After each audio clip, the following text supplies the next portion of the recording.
हदीस अब्दुल्लाह इब्न उमर रदियल्लाहु अन्हुमा क़ाल रसूलुल्लाह सल्लल्लाहु अलैहि वसल्लम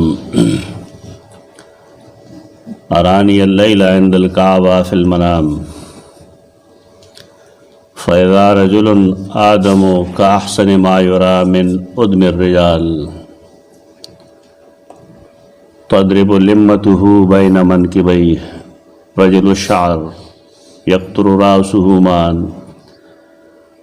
वाज़िअन यदैहि अला मनकिबै रजुलैनि वहुव यतूफ़ु बिल बैत फ़क़ुल्तु मन हाज़ा फ़क़ालू हाज़ल मसीह इब्नु मरियम। दे हदीस के रसूलुल्लाह सल्लल्लाहु अलैहि वसल्लम मुंतदा खई च मेराज यवाज़ आगा न दे कम चे रसूलुल्लाह सल्लल्लाहु अलैहि वसल्लम दशपे पे हिस्सा के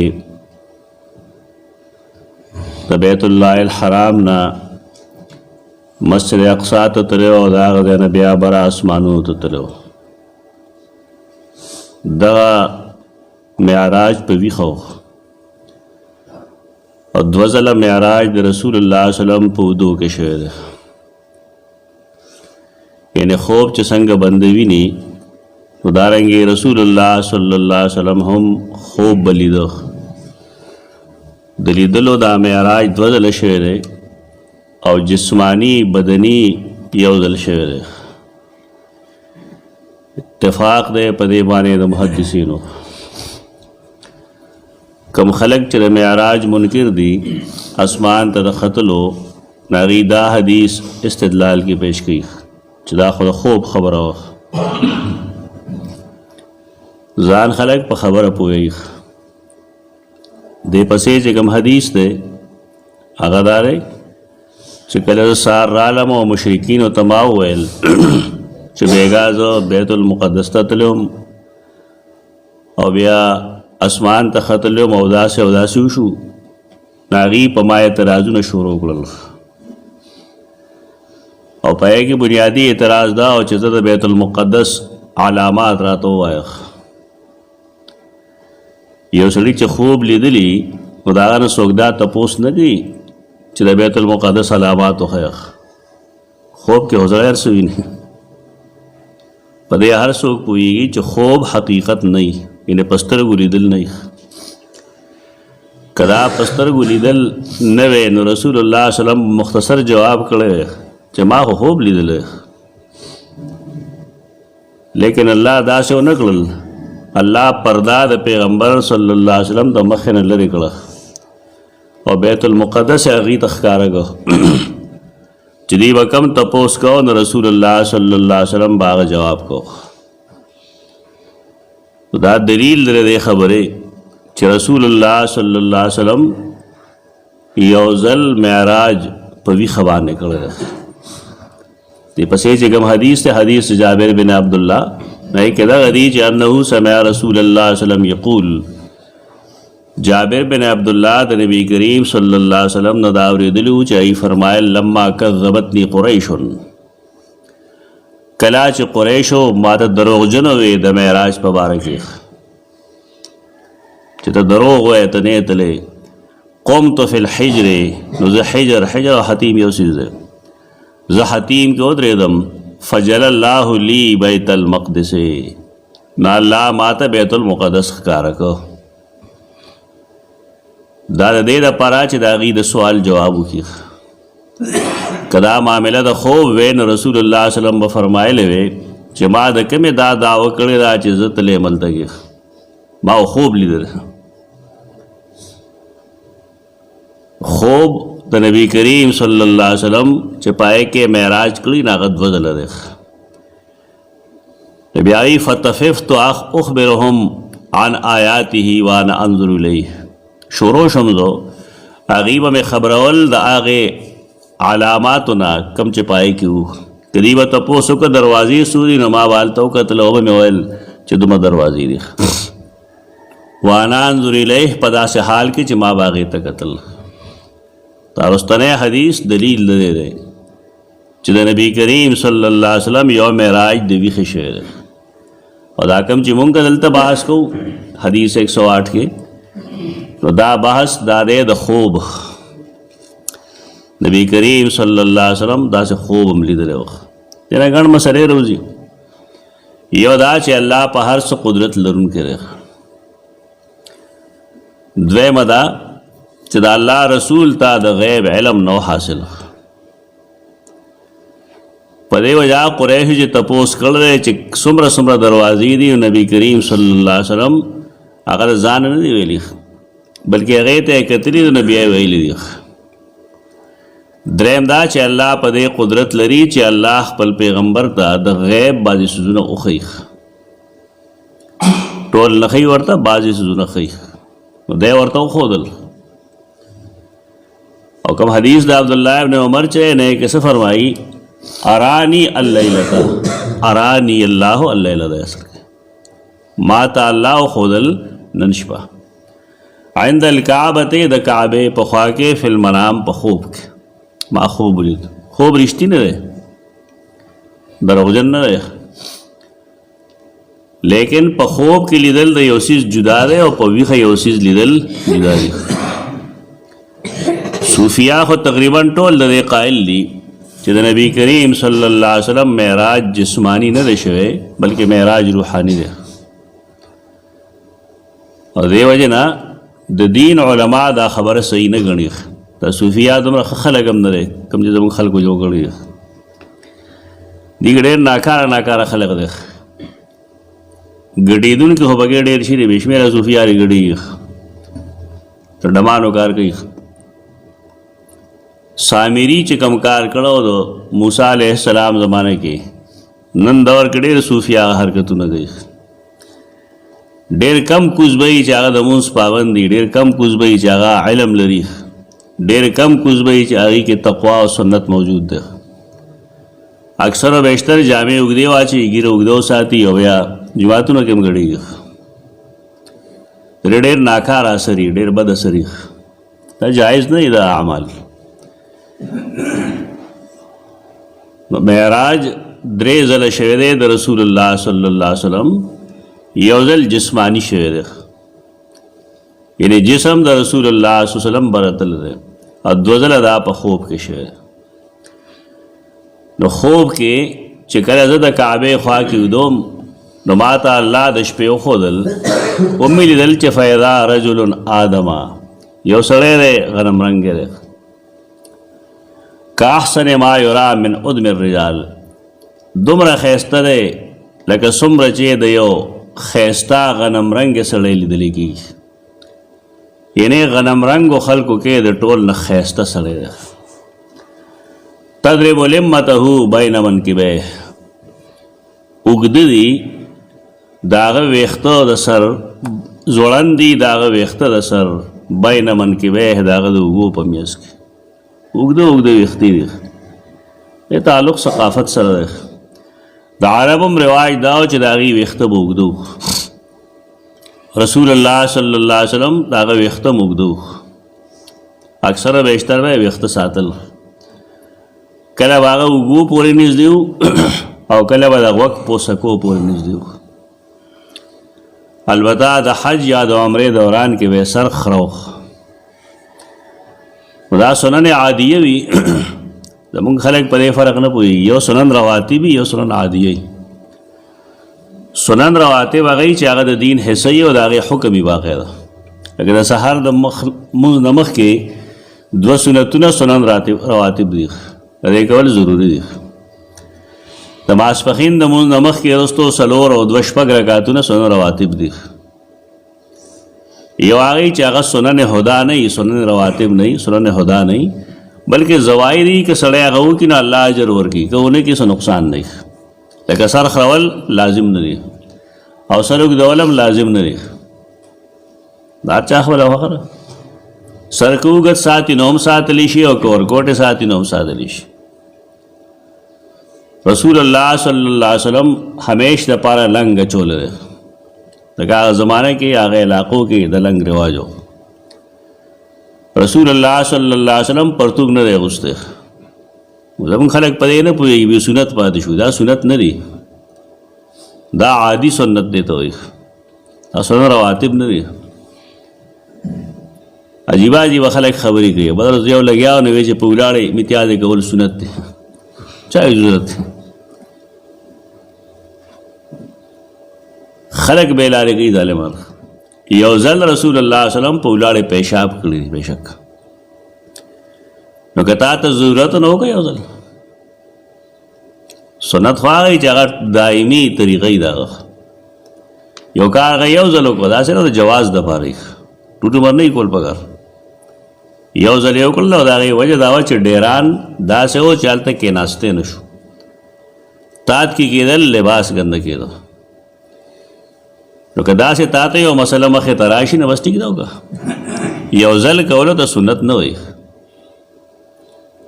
سین نون اصل کې زوړوالي ته وایي. هغه خټه چې زړه شي او بوی شروع کړي نو د هغې دپاره د لفظ استعمال کېږي. سنت هغه یو شی یو ځله شو سنت نشي ویلی. زمونږ خلک به کجوري خوري دا د وایي دا حدیث سنت دی. یعنی د دې تعلق هغې سره نه چې ستا نه تپوس کېږي چې تا کجوره خوړلی که نه خوړلی، خورې وخوره که نه خورې مه خوره. دې کې فرق کول پکار دي، هسې نه یې لګیا کېدل پکار. ویښته د نبي کریم صلی الله علیه وسلم اکثر و بیشتر اوږده به و، کله به تر اوږو پورې و مو بېشک.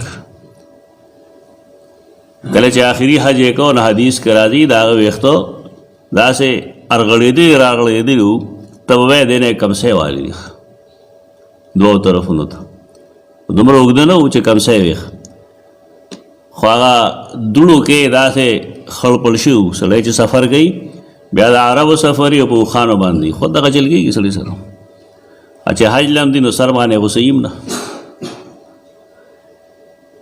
ویښته د نبی کریم صلی الله علیه وسلم اکثر و بیشتر اوږده و. لږو موقعو کې رسول الله صلی الله علیه وسلم خپل سر مبارک خریدلی. که ویښته سړی واړه کوي نو پکار دی چې ټول د یو برابر واړه کړي. دا کوم چې زمونږ فیشن دلته جوړ شوی دی چې سر د پاسه جدا ویښته وي او لاندې جدا ویښته وي، دا شرعاً جایز نه دی. نبی کریم صلی الله علیه وسلم دینا منع کړی، یو برابر کم که بس بیا ټیک دی.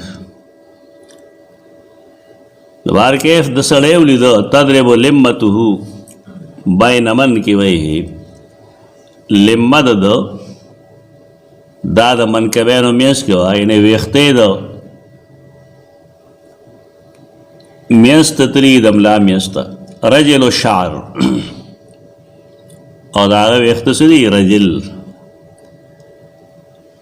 یقطر راسه ګونګریالی دی او یقطر راسه مان د سر نه اوبه بهیږي. لکه خوب د خوب کې ویني سړی. واضعا یدیه کېښودونکی دی د خپلو لاسونو علی منکبی رجلین د دوو سړو په اوږو باندې، وهو یطوف بالبیت، په داسې حال کې چې بیت الله نه طواف کو. یوې دا خوب ولید، الله ورته رستو بیا ښولی دی. بیا د هغې نه رستو ما تپوس وکړه من هذا دا څوک دی، نو ما ته هغې ویل دا مسیح ابن مریم دی. مسیح او ابن مریم د ویلو سبب پرون موږ خیلو. ثم رأیت رجلا بیا ما یو سړی ولیده وراءه د هغه نه رستو جعدا قططا چې د هغه ویښته ډېر سخت ګونګریالی و، سپرنګي ویښته بلکل. اعور العین الیمنا، ښی سترګی چغره وه. کاشبه من رأیت بابن قطن، ابن قطن یو کافر و، هغه وی دا بلکل دغه شانته و کوم چې ما ابن قطن لیدلی و. عربو پیژنده موږ خو نه پیژنو. او هغه هم واضعا یدیه علی منکبی رجل یطوف بالبیت، هغه هم د دوو سړو په اوږو باندې لاس یخی و او بیت الله نه طواف کو. دا ګوره د دجال ذکر دی. دجال هغه کعبه ته نه ور داخلي. دجال چې راشي نه مدینه منوره کې لد یو مقام دی، لد هغې نه اخوا نشي تللی. دا رسول الله صلی الله علیه وسلم په خوب کې ویني. د خوب ځان له مقاصد دي. دلته کې مقصد دا دی چې دا مسیح عیسی ابن مریم دی به قاتلي، دا هغې مسیح چې هغه ته دجال وایي. دا مقصد د پاره ذکر کی. فقلت من هذا، نو ما تپوسو که دا څوک دی؟ قالوا المسیح الدجال. نو خلکو ما ته وویل دا مسیح دجال دی، دا خوب دی. انبیاء کرام چې کوم خوبونه ویني نو هغه مبشرات دي. مونږ هم چې کوم خوبونه وینو هغه مبشرات کېدی شي، لیکن د دې دا مطلب نه چې چا خوب ولید نو خامخا څه مطلب دی. دا دوه درې خبرې ځان له ځان لدي، خلک یې ګډې وډې کي. یو خبره دا ده چې د خوب دپاره د ایمان یا د عمل صالح څه دلیل نشته دی چې مسلمان خوب وویني. کله کافران هم خوب ویني. قرآن مجید کې په سورۃ یوسف کې د مصر د فرعونانو د خوبونو ذکر دی. هغه ظالمان خو کافر وو او خوبونه یې صحیح وو. په جیل کې د دوو قیدیانو د خوب ذکر دی، هغه هم کافرانو. دا سوچ مګه چې پلان کې نیک سړی خوب لیدلی خامخا ټیک کېږي. ته خوب ځان له دنیا ده. دومره خبره ده چې په خوب باندې ته شرعي دلیل نشي پیش کولی. مثلا یو سړی دی هغه خوب لیدلی دی او خوب کې هغه ته ښکاره شو چې دا رسول الله صلی الله علیه وسلم دی او ما ته حکم راکړي چې تا ته ما د مازدیګر مونځ معاف کړی دی یا ته د مازدیګر مونځ مه کوه. دا خوب به صحیح؟ دا غلط دی، ځکه دا زموږ د شریعت خلاف دی. رسول الله صلی الله علیه وسلم په خوب کې لیدل ډېر لوی سعادت دی، ډېر لوی نیکبختیا ده چې سړی خپل رسول سره په خوب کې ملاقات وکړي. خدا اکثر او بیشتر خلک دروغ وایي. که تپوس ته وکړې رسول الله صلی الله علیه وسلم څنګه و، دی وایي ما ښکلی سړی لیدلی. نه ښکلی سړی خو پیغمبر نه وي. دا تسلیم د موږ ته چې من رانی فی المنام فقد رانی. چا چې زه په خوب کې ولیدلم بېشک هغه زه ولیدم. محدثین وایي د دې خوب تعلق صحابه کرامو پورې خاص دی، ځکه صحابه کرامو رسول الله صلی الله علیه وسلم لیدلی و، هغې پېژنده. نو که خوب کې وویني نو هغې یې لیدی شي. د دې زمانې خلک به څنګه ویني؟ یو خو داسې یو سړی چې هغه لیکا پړایي، کتاب یې لوستی، شمایل ترمذي لوستی، او هغه د رسول الله صلی الله علیه وسلم قد و قامت په کې معلوم کړي چې مخ مبارک یې داسې و، خپې مبارک یې داسې وي، غوږونه یې داسې وو، اوږې یې داسې وي، پوزه یې څنګه وه، خوله یې څنګه وه، ږیره یې څنګه وه، سینه یې څنګه وه. دا شته په حدیثو کې. انشاءالله د هغې هم څه وخت کوشش کوو چې هغه ولوسته شي چې موږ ته د خپل نبي د حسن هم پته ولګي چې څومره حسین و جمیل و. نو که نن یو سړي نه تپوس یې تا څوک لیدي، کله به وایي ما ته یې شا وه، تا هېڅ نه یې لیدی، هسې ګپ لګی. او کله به دا وي چې ډېر مخ یې ډېر چمکدار و، دا هم صحیح تعبیر نه دی. زمونږ د خلکو مصیبت دا دی چې کله یو سړی په دې پوهېږي چې دی قرآن سره مینه لري، پیغمبر سره مینه لري، او د هغه د جیب نه سره ښکو دپاره به دروغجن خوبونه وایي. دې صرف دغه مقصد دی. خو د خوب څه حیثیت وي دا نه چې نه وي، خو نه د هر چا د خوب څه حیثیت وي او نه د هر چا خوب غلط وي. دا ځان له یو مستقل میدان دی. د رسول الله صلی الله علیه وسلم په باره کې دروغ ویل نه دي پکار. هغه که ژوندی و نو هم په هغه دروغ ویل ګناه و، که هغه وفات شوی دی هم په هغه دروغ ویل ګناه دی. دې باب کې ډېر احتیاط ضرورت دی. دا دجال سره متعلق درې حدیث چې کوم د لیکلي څلور درې ختم شو. انشاءالله سهار نه سدرة المنتهی وایو. اقول قولي هذا استغفر